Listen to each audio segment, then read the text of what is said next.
Honorable Minister of State, Ambassador Nduhungirehe Olivier, Your Excellency Ambassador Mathilde, distinguished guests, all protocol observed, young Rwandans here present, and your friends, ladies and gentlemen.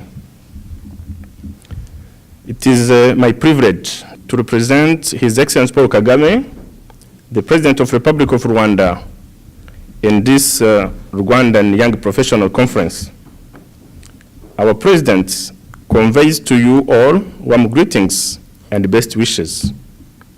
He thanks organizers of this important conference for having invited him. He had wished to be with you today, but could not due to unavoidable reasons. He assures you of his continued support to enable you play a key role in developing our mother country, Rwanda. I wish to thank the Indianapolis Rwandan Diaspora Network, Umubano, in collaboration with the United States Rwandan Community Abroad and their partners for having organized this important conference.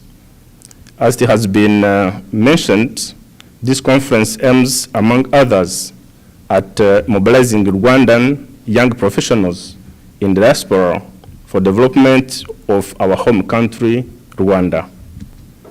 I'm therefore very happy to be part of this gathering of young Rwandan professionals living in the US who are committed to join hands with their fellow Rwandan to play an active role in developing our country. I'm just here to present you what you may already know. As Rwanda, we need to keep reminding each other our common vision to transform ourselves into capable and skilled people ready to compete in a global environment. The overall goal of this conference is very important. It is in line with the commitment of our government of Rwanda to create conducive conditions that facilitate Rwanda youth to actively participate in our country's socio-economic development. I wish to remind that Rwandan youth make up 70% of our population today. Rwanda reserves a special treatment to its youth because they are the future drivers of our development agenda. This explains why we came to participate in this important conference. Given that some of you may have been away from our country for a long time, I'm going to start by giving you an overview of our country's general performance and the future perspective. And then I will explain to you services that are offered to our diaspora.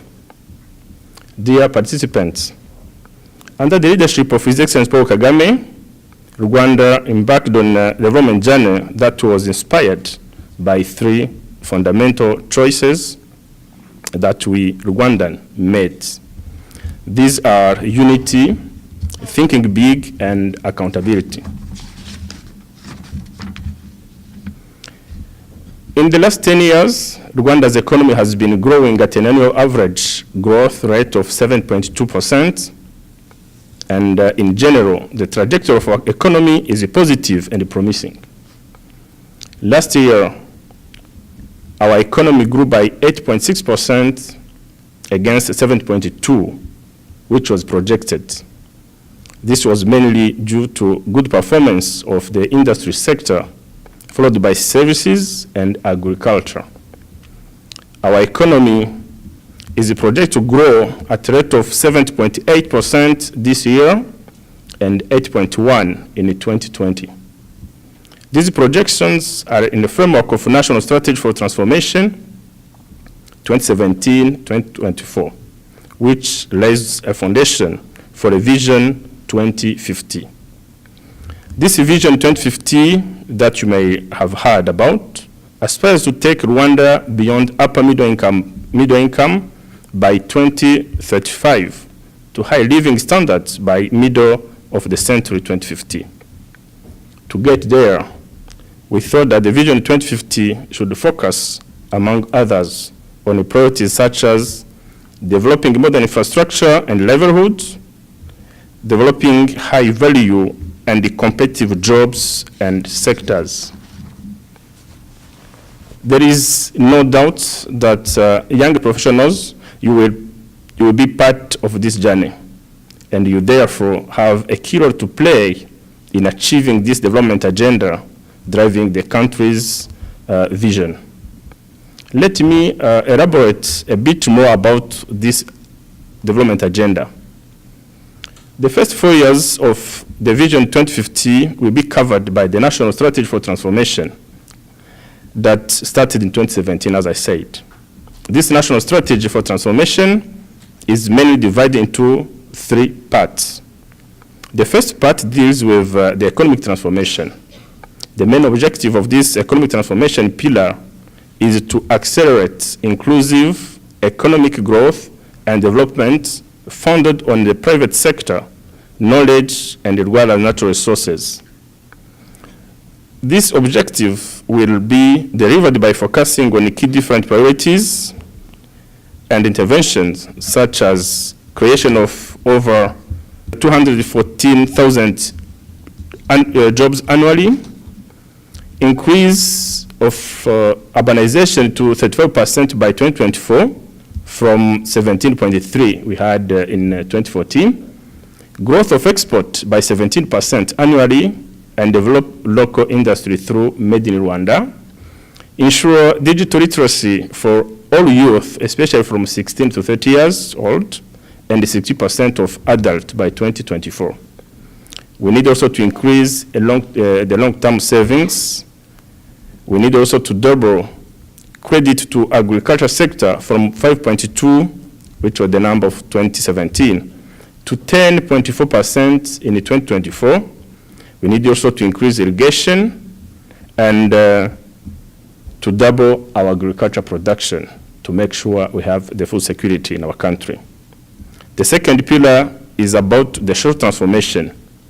Its main goal is to develop Rwandans into a capable, skilled people with a quality standard of living.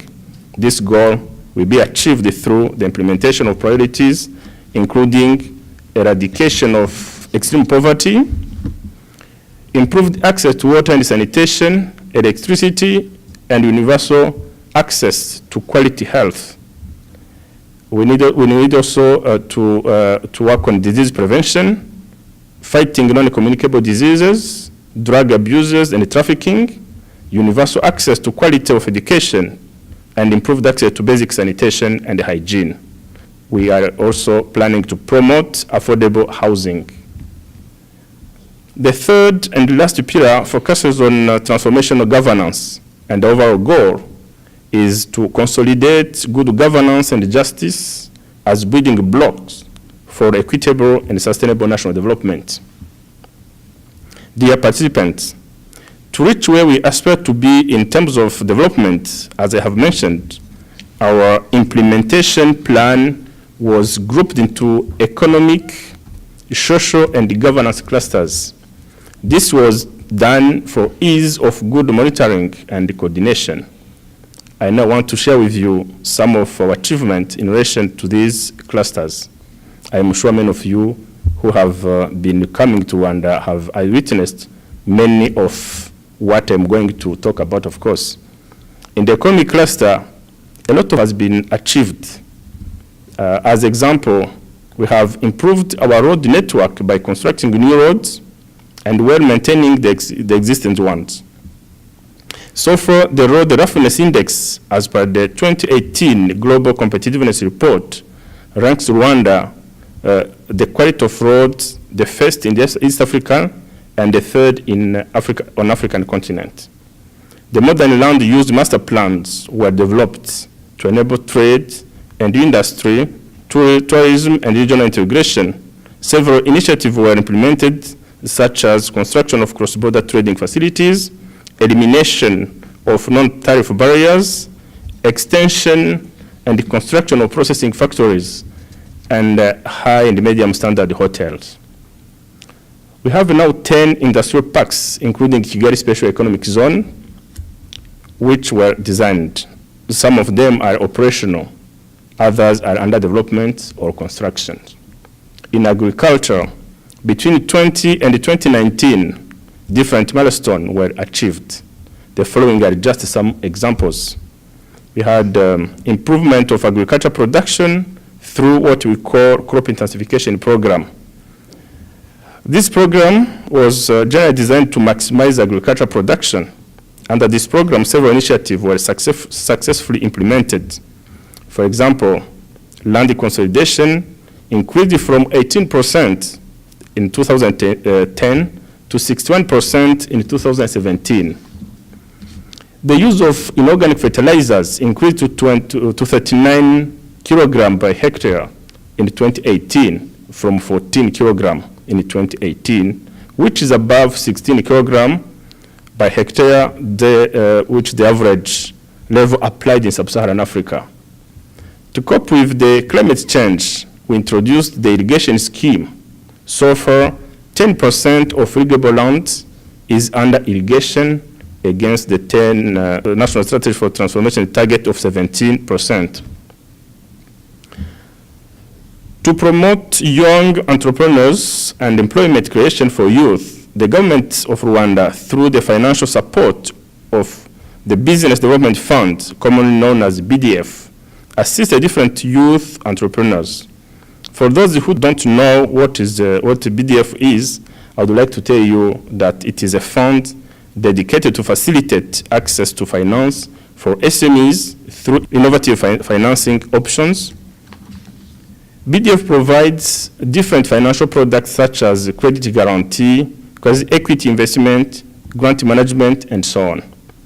Since its establishment in 2011 up to March 2019, BDF supports investment worth of 72 billion of Rwandan franc, which is equivalent of $80 million. It triggered loans equivalent to $219 million. And it impacted the SMEs to the tune of more than 40 million. It created and maintained jobs with a value of more than $207 million. Other important achievements that in economic sector were born out of the government support initiative include the establishment of export growth funds, Rwanda Innovation Fund, and long-term savings scheme that we call now Ejoheza. The export fund facility, which targets or covers all sectors, traditional and non-traditional exports. I would like to tell you that to be eligible for that fund, companies should intend to export 40% of their production. And by February 2019, 39 companies accessed export growth facility with the total fund of allocated to this project equivalent to $4.3 million. These companies are expected to generate more than 4,000 permanent jobs and 5,000 seasonal jobs. The long-term savings scheme, Ejoheza, is another important achievement. It aims at promoting a culture of saving among the citizens in Rwanda, ensures universal access to pension and social security inclusion. In addition, it strengthens financial inclusion and stimulates economic growth, poverty alleviation to attain higher standard of living. In regard to enhancement of financial inclusion, Rwanda recorded the following significant achievements. The number of financially included people or population increased from 72% in 2012 to 89% in 2016. The banking sector remains the largest component of our financial sector, which with around 66% of the total financial assets. Currently, the banking sector is composed of 11 commercial banks, 3 microfinance banks and development banks, and 1 cooperative bank. While the banking sector operates a network of 189 branches and 175 sub-branches across the country, there are 449 microfinance institutions Among them, we have what we call Sako Umurenge of a number of 416. Umurenge Sako, for those who don't know about Umurenge Sako, it's an initiative of the government that aims to boost up rural savings and provide the Rwandans with loans to improve their earnings and enhance their livelihood. As of December 2018, for example, Umurenge Sako had registered 2 million subscribers. Let me talk now about the ICT sector. In the ICT subsector, with the quest of to become an ICT hub, our country has registered many achievements. So far, internet penetration rate has reached 52%, mainly due to 4,500 kilometers of fiber optic. The rate of mobile phone penetration stands at 77% in Rwanda, while around 2.3 million adults use mobile money. Through what we call Tap and Go, we transformed the Kigali public transport system to 100% cashless. I would also like to inform you that in the near future, we'll be having a smartphone made in Rwanda.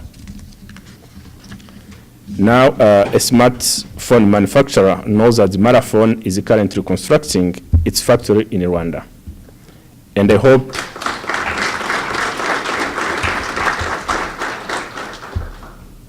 also, I hope you have heard about what we call Zipline.